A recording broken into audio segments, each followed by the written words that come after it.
அன்பான சகோதர சகோதரிகளே, அதிகாலை நேர வணக்கம். இன்றைய நாளுக்கான தேவனுடைய வார்த்தை ஆதியாகமம் 12ஆம் அதிகாரம் 3ஆம் வசனம். உன்னை ஆசீர்வதிக்கிறவளை ஆசீர்வதிப்பேன், உன்னை சபிக்கிறவனை சபிப்பேன், பூமியில வம்சங்கள்லாம் உனக்குள் ஆசீர்வதிக்கப்படும் என்றார்.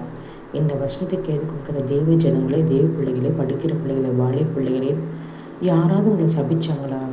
யாராவது உங்களை கெட்ட வார்த்தை திட்டினாங்களா? உங்களை புண்படுத்தினாங்களா? மனது இருதயத்தை உங்களை தகாத வார்த்தைகளை பேசுகிறார்களா?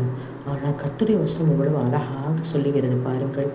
கர்த்தர் நம்மை நினைவாக இருக்கிறார், கர்த்தர் நம்மை நினைத்திருக்கிறார், கர்த்தர் நம்மை வழிநடத்துகிறார். அவர் தாயின் மேலாக, தந்தையின் மேலாக, சகோதர சகோதரனை மேலாக, உற்றார் உறவினர்கள் மேலாக இயற்கைக்கு அப்பாற்பட்ட பாசத்தை நம் மேல் காட்டுகிறார்.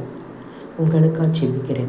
ஏசப்பா சோத்திரம், இந்த அன்புள்ள வார்த்தைக்காக கோடி நன்றி இயேசுவே. சோத்திரங்கத்தாவே, இந்த வார்த்தை தகப்பனே, இந்த வசனத்தை கேட்டுக் கொடுக்கிற தேவஜன வாழ்க்கையில் கிரியை செய்யும்படி, தகப்பனை ஆறுதல் செய்யும்படி, சமானத்தை கொடுக்கும்படி, நிம்மதி கொடுக்கும்படி, மகிழ்ச்சியை கொடுக்கும்படி நான் ஜெபிக்கிறேன் கர்த்தாவே.